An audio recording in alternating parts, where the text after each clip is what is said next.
अस्सलाम वालेकुम दोस्तों, welcome to my channel Adnan scary stories. कैसे आप लोग? उम्मीद करता हूँ खैरियत से होंगे, जहाँ होंगे खुश होंगे। अल्लाह ताला ऐसी खुश रखे और सेहत वाली लंबी ज़िंदगी दे, कभी भी ज़िंदगी में किसी का मोहताज न करे।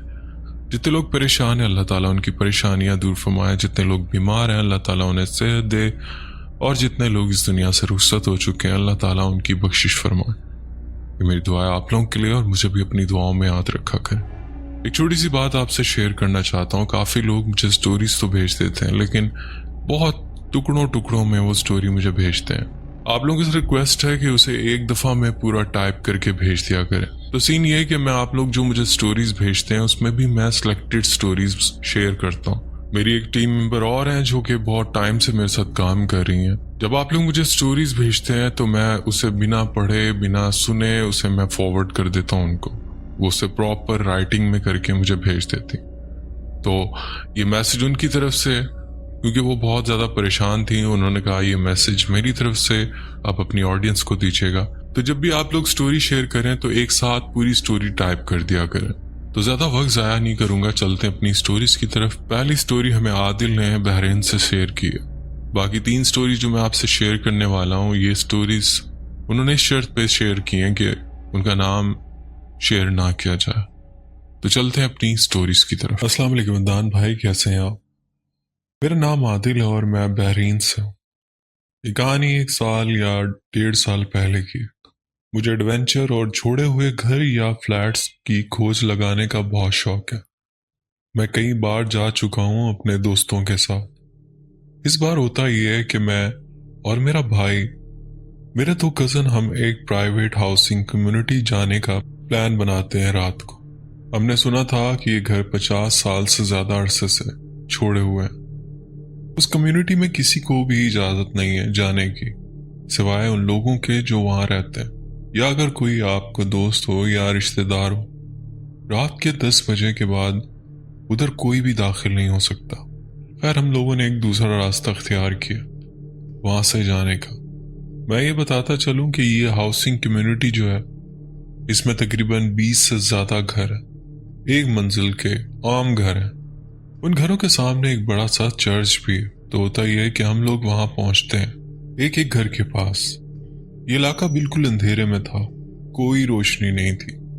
वहां पुराने दरख्त और गराजेस थे, और घरों के बाहर स्प्रे पेंट से अजीब अजीब चीजें लिखी हुई थी। खैर, हम लोग कार में आराम आराम से जा रहे थे, और हम लोगों ने माहौल को मज़ीद डरावना बनाने के लिए खौफनाक गाने लगाना शुरू कर दिए। फिर हम एक घर के सामने रुक जाते हैं।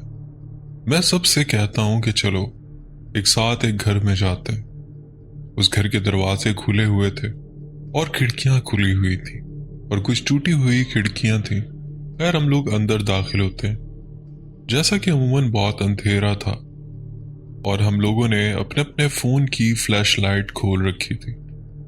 हम लोग ने आम तौर पर घर को खोजा और मजाक मजाक में कहा कि कोई है इधर, अगर कोई है तो कोई निशानी दो। कुछ नहीं हुआ। हम लोग वापस कार की तरफ आए और हम लोग आगे निकल गए। एक घर था, इसके आगे बहुत बड़ा दरख्त था, और वो घर देखने में बहुत खौफनाक लग रहा था। अब मैं आगे की सीट पर बैठा था तो मेरी नजर उस घर की खिड़की पर पड़ी, और मुझे एक साया नजर आया। मैंने कहा कि रुको, मुझे कुछ दिखा है। सब कहने लगे कि मेरा वहम है।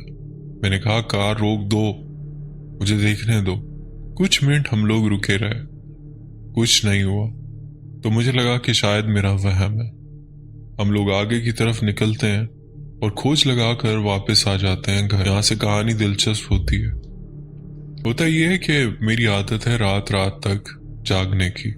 सब सो रहे होते हैं, और मेरी एक अजीब आदत यह है कि मैं लिविंग रूम में बैठता हूँ, बिल्कुल अंधेरे में। हमारे लिविंग रूम में एक टाइल है जो थोड़ी सी ढीली है, तो अगर इस पर कदम रखोगे तो आवाज निकालेगी। मैं यूट्यूब देख रहा था, तो मुझे अचानक से आवाज आती है उस टाइल की। मैंने नजरअंदाज किया, 2 मिनट बाद फिर वही चीज होती है। तो मैं थोड़ा परेशान हो जाता हूँ।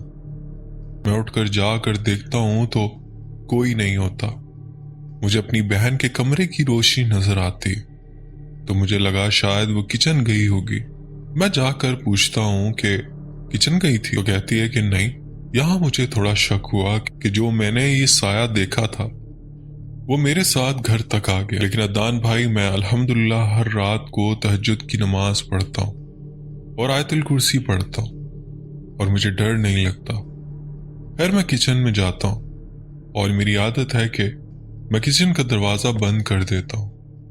मैं अपने लिए कुछ खाने के लिए देख रहा था कि अचानक कोई दरवाज़ा खटखटाता है।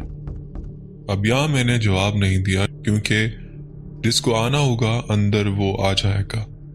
मैं खाना खा रहा था तो अचानक फिर से वो दरवाज़ा खटखटाता है, और इस बार थोड़ा ज़ोर से। मैं दरवाज़ा खोल कर देखता हूँ, कोई नहीं होता। मैंने आयतुल कुर्सी पढ़ी और वुज़ू करके सो गया। मैं सो रहा था और मैं पेट के बल सो रहा था।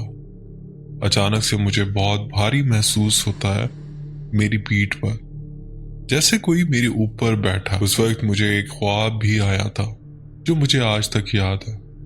एक लकड़ी का घर होता है जो बहुत पुराने जमाने के होते हैं। उस लकड़ी के घर में मैं होता हूँ और बिल्कुल दरमियान में बैठा होता हूँ, और मेरे सामने एक पुराना टीवी होता है और उस पर कुछ नहीं चल रहा होता। अचानक टीवी वहीं बंद हो जाता और टीवी के अक्स के जरिए मुझे अपने पीछे एक लड़की रोते हुए नजर आती है। उसने अपना चेहरा छुपाया होता है। मैं पूछता हूँ कि क्या हुआ, क्यों रो रही हो? मैं थोड़ा सा आगे जाता हूँ तो अचानक से चुप हो जाती है और खड़ी हो जाती है। इसकी लंबाई बहुत लंबी हो जाती है, चेहरा बिल्कुल काला होता है और आंखें सुर्ख, और एक बहुत बड़ी मुस्कुराहट होती है। जब ये सब हो रहा था मैं आधा जाग रहा था और आधा सो रहा था। मैं ख्वाब में ही आयतुल कुर्सी पढ़ना शुरू कर देता हूँ। वो बहुत रो रही थी और मैं सामने जा रहा था। मैं जितना सामने होता इतना ही जोर जोर से पढ़ता आयतुल कुर्सी।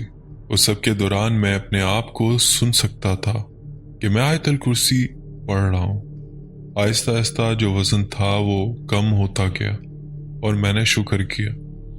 कहानी यहाँ ख़त्म नहीं होती। दूसरे दिन रात को ये होता है कि मैं अपने कमरे में होता हूँ। मैं और मेरा भाई कमरा शेयर करते हैं और मेरा भाई सो रहा होता है।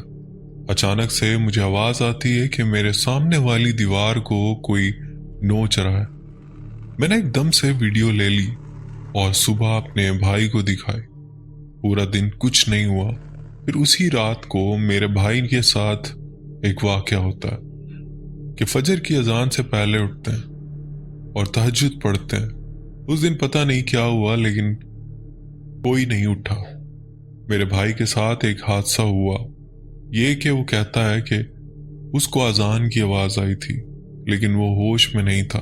उसने आंख थोड़ी सी खोली कि उसको वो जिन्नी जो मुझे नजर आई थी वो बिल्कुल इसके चेहरे के सामने आ गई। मेरे भाई ने अचानक से अपने सामने वाला लैंप ऑन किया और वो गायब हो गई। हम लोगों ने फिर कुरान लगाना शुरू किया घर में, और कुरान पढ़ते में मैंने ये बात एक शेख को बताई तो इस शेख ने कहा कि ये उस लिए पीछे आई क्योंकि तुम लोगों ने उस जिन को तंग किया उसके घर जाकर, इसलिए पीछे आ गए और ये हादसे हुए। एक चीज जिक्र करना भूल गया।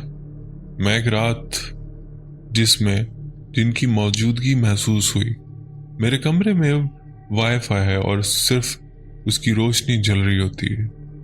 इस वक्त मैं कंबल के अंदर था। मैं थोड़ा सा कंबल हटाता हूँ और वाईफाई की रोशनी थी, इस पर नजर डालता हूँ कि मुझे बहुत बड़े नाखून नजर आते हैं। मैं वापस कंबल के अंदर छुप जाता हूँ और आयतुल कुर्सी पढ़ता हूँ। इतने में मेरा भाई लैंप ऑन करता और वो जिन्नी गायब हो जाती। उस दिन के बाद वो कभी नहीं आई। अल्हम्दुलिल्लाह कोई भी नुकसान नहीं हुआ लेकिन सबक मिल गया। तो बढ़ते हैं एक और स्टोरी की तरफ। अस्सलाम वालेकुम अदनान भाई, कैसे हैं आप? उम्मीद है आप खैरियत से होंगे। आज मैं आपके साथ अपने घर की एक स्टोरी शेयर करना चाहता हूँ। मेरा घर 1970 का बना हुआ। पहले ये बड़ा था लेकिन बाद में इसका एक हिस्सा जहाँ एक बागीचा था इसे अलग करके तामीर कर लिया गया। اور فروخت کر دیا گیا۔ ہماری طرف جو حصہ ہے وہ پرانے انداز میں بنا ہوا ہے اور لائن سے 7 کمرے ہیں جو آپس میں جڑے ہوئے ہیں۔ خیر کبھی گھر کے بارے میں کسی سے کوئی بات نہیں سنی تھی، لیکن جب میں نے ہوش سنبھالا تو ایک دن میں نے امی اور ان کی سہیلی کو باتیں کرتے سنا کہ امی کی دوست کہہ رہی تھی کہ ہمارے گھر کے آخری کمرے میں ایک عورت رہتی ہے جس کے سفید کپڑے ہیں، لمبے بال ہیں اور ناک لمبی ہے۔